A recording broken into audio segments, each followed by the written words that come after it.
सीधे आपको लेकर चलते नेशनल सिंधी कॉन्फ्रेंस में शामिल हुए मुख्यमंत्री संबोधित कर रहे हैं। उन महानुभावों को जिन्होंने अपने परिश्रम और पुरुषार्थ से समाज का तो सम्मान बढ़ाया ही है, बल्कि राष्ट्र के गौरव को भी आगे बढ़ाने में अपना योगदान दिया है, उन सबको सम्मानित किया है। और मुझे प्रसन्नता है 6 ऐसे महानुभावों को अभी मंच पर पाकर के और उन्हें सम्मानित करके उत्तर प्रदेश की धरती पे उन्हें सम्मानित करवा करके मुझे अत्यंत प्रसन्नता की अनुभूति भी मैं सभी का हृदय से अभिनंदन करता हूं। नेशनल सिंधी कॉन्क्लेव में उनका जो सम्मान हुआ है, इसके लिए उनको मैं बधाई भी देता हूं। हम सब जानते हैं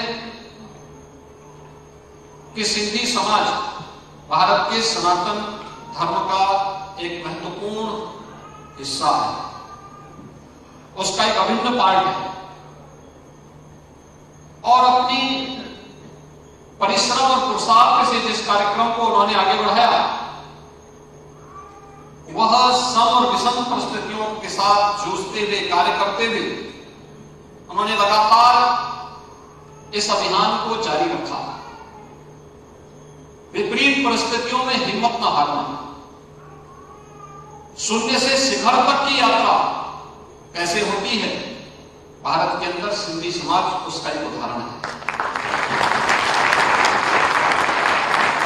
अरे केवल 1947 के देश के विभाजन की त्रासदी के समय ही नहीं, बल्कि इससे पहले भी आज हम सब पूज्य झूलेलाल जी के प्रति जिस श्रद्धा और सम्मान का भाव व्यक्त करते हैं, हर व्यक्ति इस बात को जानता है पूज्य झूलेलाल जी का वह स्वयं एक वरुण देवता के अवतार के रूप में माने जाते रहे हैं और मानव कल्याण के लिए सिंध की धरती पर उनका अवतरण होना, मानव कल्याण के मार्ग को प्रशस्त करना और उसके माध्यम से आतताइयों को भी उन्होंने इन सब कार्यों से अलग करने की भी प्रेरणा दी, लेकिन साथ साथ समाज को भी एक नई दिशा देने का कार्य किया। आज यही कारण है कि पूज्य झूलेलाल जी का स्मृति महोत्सव सिंधी समाज से जुड़ा हुआ समाज देश के अंदर जहां कहीं भी रहता है, पूरी श्रद्धा के साथ और सम्मान के साथ उसको आयोजित करता है। पूज्य झूलेलाल जी के महोत्सव में मुझे गोरखपुर के आयोजनों में कई बार जाने का अवसर प्राप्त होता था और मैं इस बात को देखता था कि महोत्सव पूज्य झूलेलाल जी का होता था, लेकिन महोत्सव में जो झांकियां निकलती थी वह भारत की राष्ट्रीयता से ओतप्रोत झांकियां होती थी और बड़ी प्रेरणादायी झांकियां निकलती थी। कुछ चीजें दिखाती थी कि आज भी राष्ट्रीयता का यह भाव सिंधी समाज में कूट कूट करके भरा हुआ है और इस संबंध में अगर राष्ट्रीयता के इस भाव को देखना है तो शहीद भीमों का बलिदान तो हम सब के सामने नहीं है।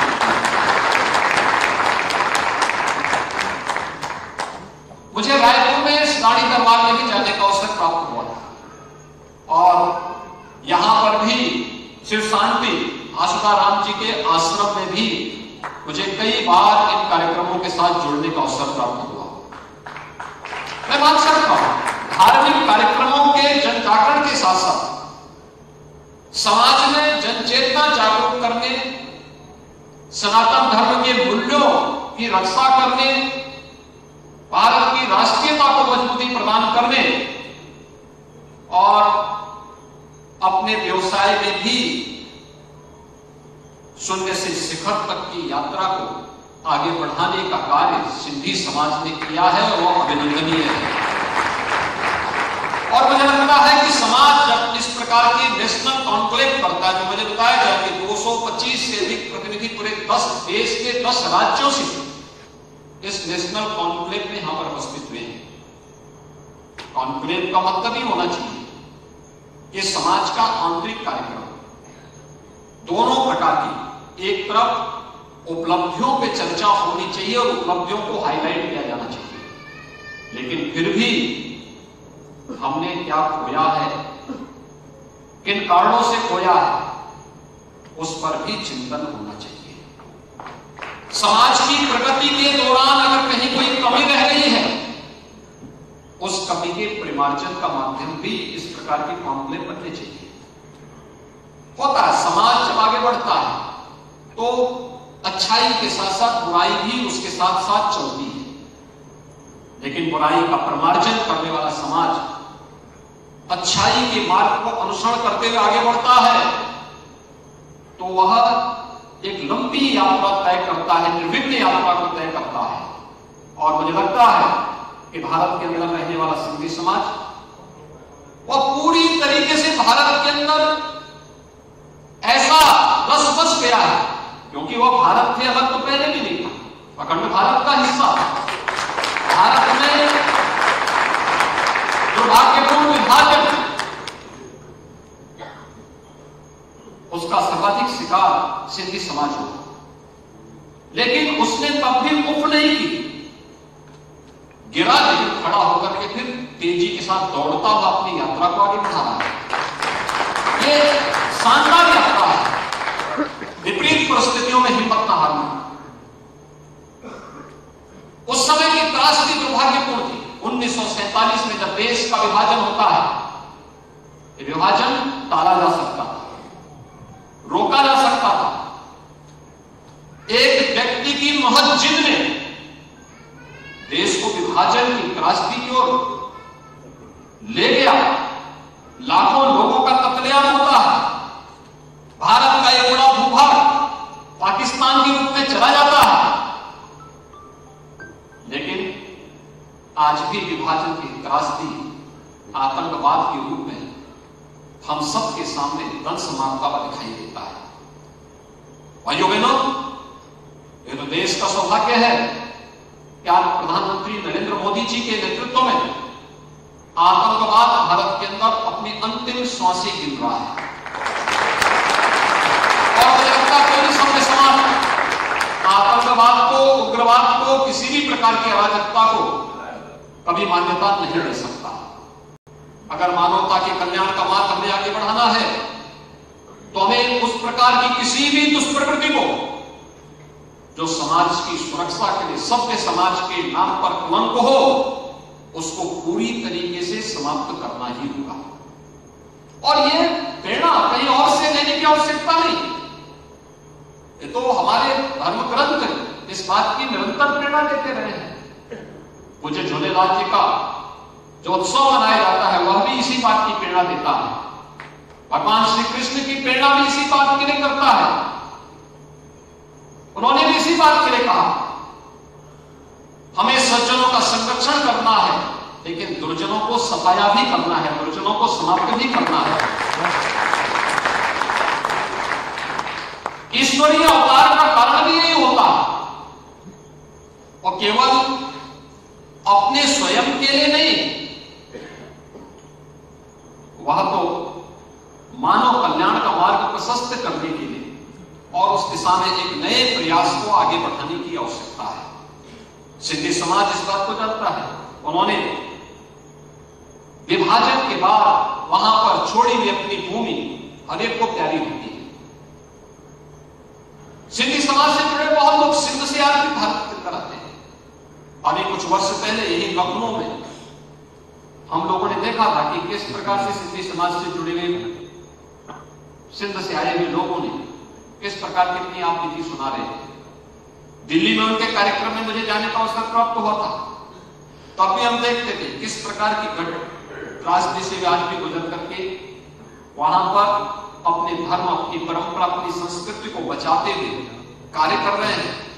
लेकिन भारत के अंदर हम एक सुगम और अच्छे माहौल में प्रगति की नित्य नए प्रतिमान स्थापित कर रहे हैं।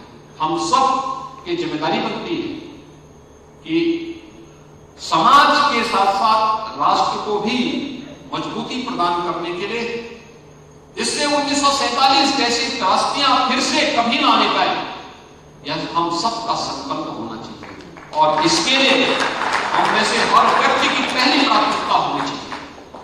वह प्राथमिकता है कि राष्ट्र प्रथम है।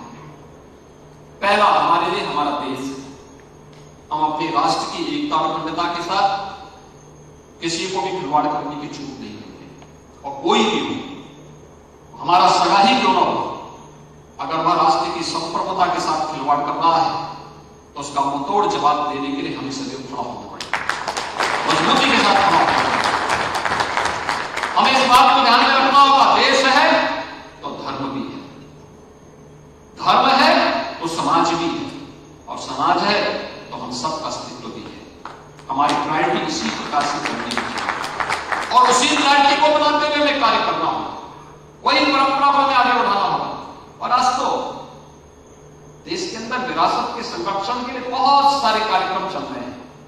आपने देखा होगा, आप देश के अलग अलग राज्यों से यहां पर आए हैं, तो लखनऊ में पर आए हैं, तो लखनऊ से अयोध्या की दूरी बहुत नहीं है, 1.5 से 2 घंटे की दूरी में आप अयोध्या पहुंच सकते हैं। 500 वर्षों के बाद अयोध्या में भगवान राम का भव्य मंदिर का निर्माण हुआ है।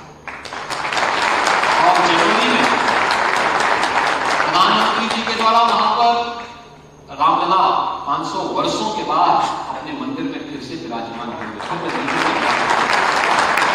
दुनिया का सबसे बड़ा मंदिर विरासत का सम्मान यही है। काशी में काशी विश्वनाथ धाम, आप अयोध्या से जाएंगे 2.5 घंटे की दूरी पे आपको काशी विश्वनाथ धाम मिल जाएगा। काशी विश्वनाथ धाम का दर्शन करिए। 6 वर्ष पहले क्या था, आज काशी विश्वनाथ धाम प्रधानमंत्री जी कैसे चमका रहा है।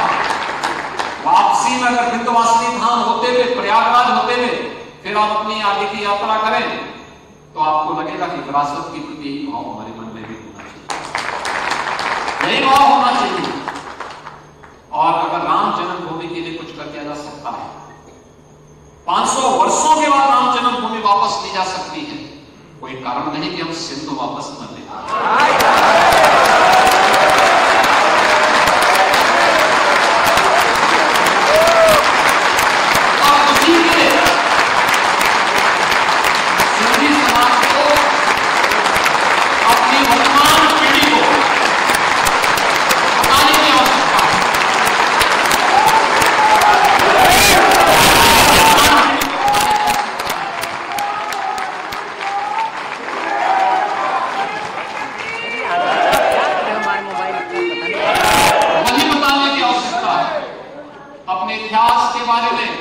वर्तमान पीढ़ी को बराबर बताइए, अपने मूल्यों और आदर्शों के साथ उन्हें जोड़िए, लगातार जोड़िए। अगर वे अपने इतिहास के बारे में जानकारी रखेंगे, अपने पूर्वजों की धरती के बारे में जानकारी रखेंगे, तो उसे प्राप्त करने के लिए किसी न किसी दिन उन्हें सफलता भी जरूर प्राप्त होगी।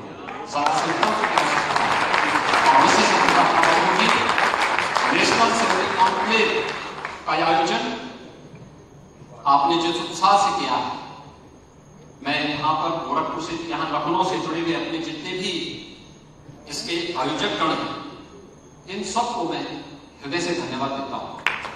आप इसमें जुड़ा, अच्छा है, समाज जुड़े, वह राष्ट्र को जोड़ने का एक माध्यम बनना चाहिए। और जब यहां पर आए हैं तो अगल बगल के धार्मिक स्थलों का भी उनका विजिट होना चाहिए, वहां दर्शन होना चाहिए, वहां पर किसी भी प्रकार के अन्य देखना चाहिए क्या कुछ नया हुआ है, देखने की आवश्यकता, उसको बताने की आवश्यकता है। एक कार्यक्रम सिलसिला आगे बढ़ेगा तो मुझे लगता है बहुत कुछ नया पूर्णतः होता हुआ दिखाई देगा। मैं एक बार फिर से आज सिंधी समाज के जिन महानुभावों को, जिन्होंने अपने अपने क्षेत्र में कुछ विशिष्ट किया है, न केवल अपने समाज का बल्कि राष्ट्र के गौरव को बढ़ाने में अपना योगदान दिया है, उन सब का मैं हृदय से अभिनंदन करता हूं, उन्हें बधाई देता हूं। देश भर से आए हुए आप सभी सिंधी समाज के प्रतिनिधियों का लखनऊ में अभिनंदन करता हूं और विश्वास व्यक्त करता हूं कि मोमेंटम बराबर बना रहना चाहिए। आप सबके प्रति मेरी मंगलमय शुभकामनाएं हैं। धन्यवाद। जय हिंद।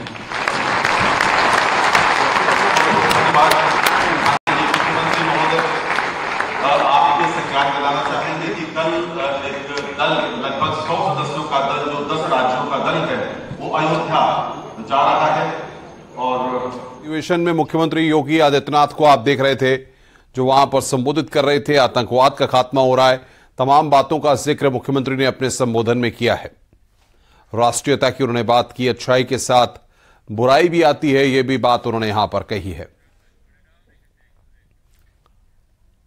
रुक रहे हैं यहां पर ब्रेक के लिए, खबरों का सिलसिला लगातार जारी है।